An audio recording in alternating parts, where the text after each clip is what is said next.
Avoir un ordinateur portable, c'est génial. Mais parfois, on est un peu à l'étroit sur les ports qui sont fournis. Et aujourd'hui, j'ai peut-être une solution, en tout cas, je vais vous présenter pour multiplier les ports, agrandir tout ce qu'on peut avoir sur son ordinateur portable et même parfois sur son ordinateur fixe. Aujourd'hui, je vous présente un dock en Thunderbolt 4.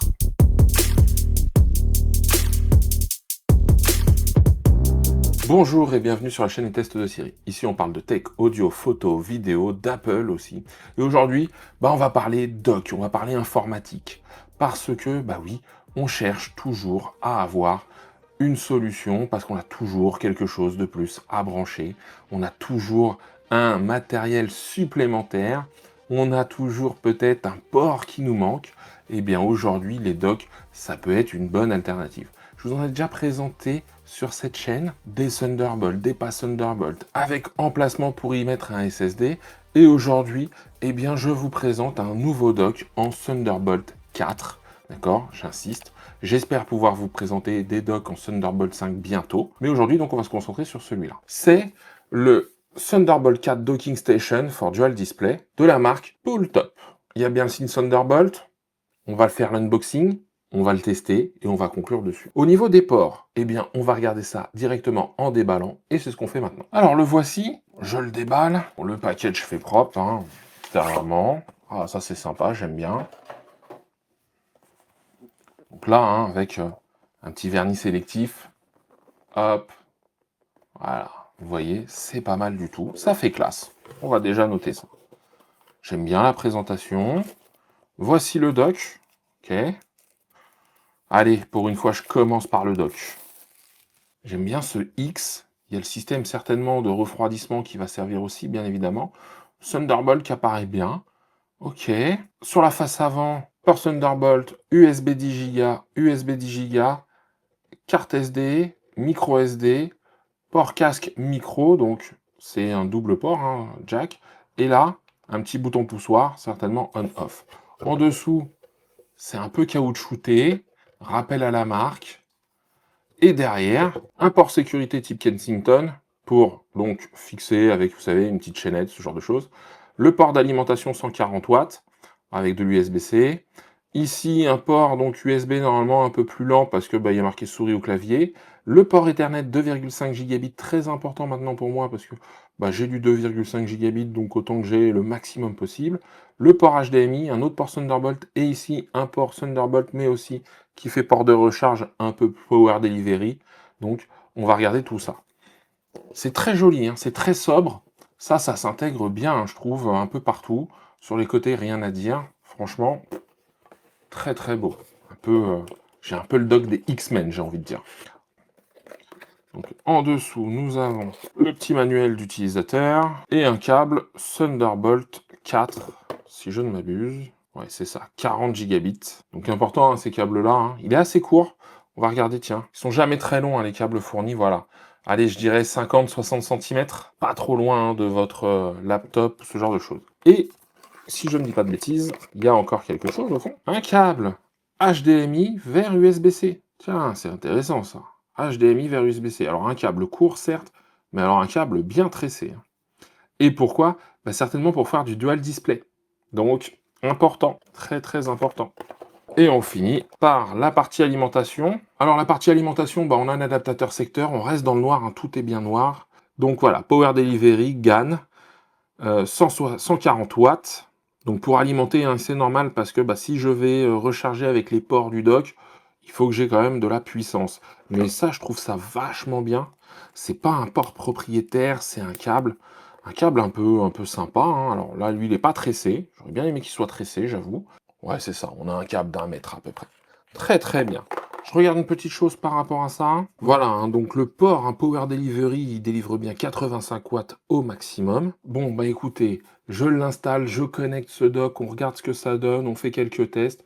Mais en tout cas, déjà, j'aime bien le look. C'est vraiment sympa à voir. C'est sobre. On va voir s'il y a un peu de lumière ou ce genre de choses, par exemple au bouton ici. Et puis, on va regarder tout ce qu'on peut faire avec. C'est parti! Alors, nous sommes plusieurs jours plus tard, le dock est installé, je l'ai installé sur mon MacBook Pro. Vous le voyez ici, le dock est juste là. Le MacBook Pro, lui, est connecté. Donc j'ai pris un câble très intéressant, je le dis, comme c'est une connectique pour l'alimentation du dock en USB-C. J'ai pris un chargeur de voyage qui délivre 140 watts. Et donc, ce qui est très intéressant, je vais vous montrer juste là. Là, mon ordinateur est en train de charger. Donc ça, c'est plutôt pas mal parce que ça veut dire qu'avec un chargeur de voyage, je pourrais certainement utiliser ce dock. Donc ça, c'est le premier point plutôt sympa. Maintenant, il est branché, bon, on va faire quelques tests de vitesse, hein, voir, encore une fois, si j'atteins des débits qui me paraissent cohérents, suffisants, intéressants. Alors, voilà, on va commencer par le test d'une carte SD. Donc, c'est pas les plus rapides du monde que j'ai, hein. C'est juste pour voir si déjà tout fonctionne correctement, convenablement. Je la mets ici. Ah, j'aime bien, c'est celle qui s'enfonce avec le petit cliquet. C'est tout bête. Tout de suite, vous l'avez peut-être vu, c'est apparu ici. On va prendre le petit logiciel habituel. Premier test. On va être aux alentours des 200 à 197 MB par seconde. Ça, c'est pour l'écriture. On va lancer de l'autre côté la lecture. Et ça se stabilise aux alentours des 160. Allez, on s'arrête là. J'éjecte. Et on va s'amuser, tiens d'ailleurs, à regarder ça ici. Je prends la même carte SD, sauf que je la mets dans le Mac. Elle devrait réapparaître là. Donc il me demande d'autoriser, oui. Là, je vais sélectionner la nouvelle target et je lui fais faire le même test. Donc en écriture, on est bien aux alentours des 160 MB. Et en lecture, on est aux alentours des 90. Voilà. Il a trouvé sa vitesse de croisière. Ok, j'arrête là. Donc, première conclusion là-dessus, le lecteur de carte SD sur le dock est plus rapide que celui en interne sur mon MacBook Pro. Ça me fout un peu les boules, mais c'est bon de le savoir. Donc, si on veut décharger un peu plus vite ce genre de choses, ça peut avoir du sens. Maintenant, on va brancher un SSD. Donc, un SSD, pareil, hein, SSD, alors qui va jusqu'à 40 gigabits par seconde. J'ai pas encore, mais ça ne saurait tarder, un en Thunderbolt 5, mais en tout cas qui accepte le 80 gigabits par seconde. Même test, mais là pour commencer, je l'ai mis directement sur le Mac. Allez, on s'arrête là. 3185 MB en écriture, 3332 en lecture. C'est vraiment pas mal pour des débits. Alors, je suis pas sur les débits internes hein, du SSD, du Mac, mais c'est normal, je passe par un petit boîtier externe. Et je vais le brancher en façade avant. Voilà, donc là, je viens de le brancher. Hein. Hop, vous voyez. Alors, quand je le branche, hein, donc il y a une perte, mais ça à chaque fois que j'ai des docks, il y a de la perte de vitesse par rapport à quand je le branche en direct sur le Mac. Je suis à 2553 en écriture, 2844 en lecture. Ça reste des débits très corrects, d'accord? Et c'est normal que j'ai de la perte. Mais, encore une fois, bon, les débits sont assez importants pour faire la plupart des usages que j'aurai et surtout pour mes transferts. Donc, je garde ça en tête. On avance dans le test. Maintenant, je vais regarder la connexion 2,5 gigabits l'Ethernet pour voir bah, si mon Internet arrive plus vite que ce que j'ai en Wi-Fi par exemple. Et pour ça, eh bien, on va passer sur Speed Test. Alors voici mon câble à Ethernet qui arrive directement de ma box. Hop, ça va comme ça.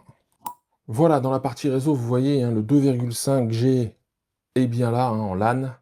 Très bien, on va regarder bah, au niveau du speed test. Ouais, c'est pas mal du tout. Là, je suis à plus de 1800 mégabits par seconde. Donc bien plus que mon Wi-Fi, hein. Si vous ne l'avez pas vu, je vous invite à regarder. J'avais testé ce Wi-Fi sur la présentation et le test de ce MacBook. Le Wi-Fi, je crois que j'étais à 500-600 sur la réception, 300 en envoi. Là, bah voilà, je vous montre. Hein. Voilà, hein. Donc là, vous voyez 1820 en download, 802 en upload. Là, ce sont des mégabits, pas des mégabytes. Hein. Mais bah, très bien pris en charge. Et on va bien sûr au-delà du 1 gigabit, on est à 2,5. Je suis pas au plein, mais bah, je pense au max de ma connexion. Le 800, c'est ce que j'ai normalement en up. Et normalement, j'ai du 2 gigas en réception. Bon, voilà, je suis à 1820. Ça me paraît logique. Alors l'idée, c'était de faire quelques tests. Maintenant, ce que je vous propose, c'est qu'on passe à la conclusion sur ce dock Thunderbolt 4 de la marque Pultop. Nous sommes à la fin de cette vidéo. Mon retour, ma conclusion sur ce dock. Bon, bah déjà, il fonctionne bien, c'est un dock. Voilà, là, je révolutionne rien. Agréablement surpris par certains éléments. Le côté USB-C pour le mettre en fonction, c'est-à-dire pour l'alimenter. Moi, je trouve ça génial parce que ça veut dire qu'on va pas être forcément en train d'utiliser le bloc d'alimentation. D'ailleurs, c'est pas un gros bloc, d'alimentation qu'on a fourni avec, c'est un plus petit, mais ça veut surtout dire que si j'ai un chargeur de voyage, eh ben, je vais peut-être pouvoir l'alimenter dessus. Par contre, il faut que j'ai un chargeur qui envoie des watts, hein, parce qu'il demande en entrée 140 watts. Pourquoi 140 watts? Pour pouvoir derrière, eh bien, refournir de l'alimentation à votre laptop si vous le branchez sur un laptop. C'est toujours intéressant d'avoir ça. Le petit bouton devant, là, juste là, marche arrêt, c'est tout bête, mais il y a pas mal de docks qu'on passe ce petit bouton marche arrêt. Moi, je trouve ça bien pour tout couper si on n'en a pas besoin, pour couper la veille, ce genre de choses, alors que les autres restent toujours un peu allumés. Bon, bah celui-là au moins s'arrête. Au niveau des performances, bah, il y a des performances plus qu'honorables, hein. Surtout le lecteur de carte SD qui est bien meilleur que ce que moi offre par exemple mon MacBook Pro. Je le tiens à le dire, ça fait un peu mal, mais c'est comme ça. Au niveau de la taille, alors j'aime bien, il a un côté low profile, il n'est pas très épais, moins que ce que j'ai eu jusqu'à présent. Il est assez long, il a une connectique assez fournie. Au niveau de l'affichage, quand je lis, et j'ai pas pu tester malheureusement, il faudra peut-être que je pousse, et si ça vous intéresse, bah, dites-le moi en commentaire. Il a le HDMI. Il est indiqué, en tout cas pour les Mac, que le double moniteur, c'est-à-dire quand on veut avoir deux écrans, eh bien, ça ne fonctionne qu'avec les puces Pro ou Max. C'est-à-dire que avec mon M1, ce ne serait pas possible. J'ai pas testé avec mon Mac Mini. Ce serait intéressant de voir si je peux en mettre un en HDMI et un par exemple en Thunderbolt. Mais ça voudrait dire que là, c'est pas possible. Il n'a pas la technologie pour. J'ai d'autres docks qui ont permis de le faire. Je les ai présentés sur cette chaîne. Mais des docks qui doivent rester à demeure avec gros blocs d'alimentation, ce genre de choses. Et puis ils sont bien plus imposants. Et enfin, tout dernier point, mais pas des moindres, eh bien le prix. C'est du Thunderbolt 4, donc c'est pas le 5, attention, hein, les prix vont pas être du tout les mêmes. Mais là, avec du Thunderbolt 4, et par rapport à ce que j'ai pu vous présenter, eh ben, on est sur des prix vraiment très contenus. Il est souvent affiché aux alentours des 240-250 euros, mais en ce moment il est en promotion, alors je ne sais pas jusque quand, mais aujourd'hui on peut le trouver à moins de 200 euros. Moins de 200 euros pour un dock Thunderbolt 4, je trouve ça assez intéressant. Alors bien évidemment, j'aurais aimé qu'il y ait plus de connectique rapide, que peut-être je n'ai que un USB-A et deux USB-C en façade, par exemple.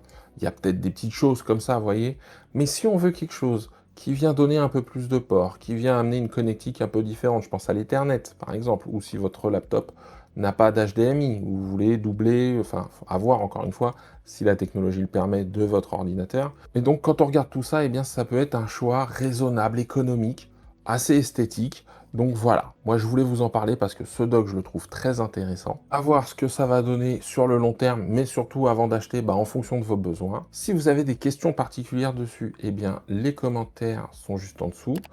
Si vous voulez en voir d'autres des docs, eh bien, je vais faire une playlist doc maintenant. Je pense que j'ai assez de vidéos pour faire ça, donc vous allez avoir une playlist doc que je vais vous présenter à la fin. Et moi maintenant, il me reste à vous dire à très bientôt pour un nouveau test, et d'ici là, prenez soin de vous.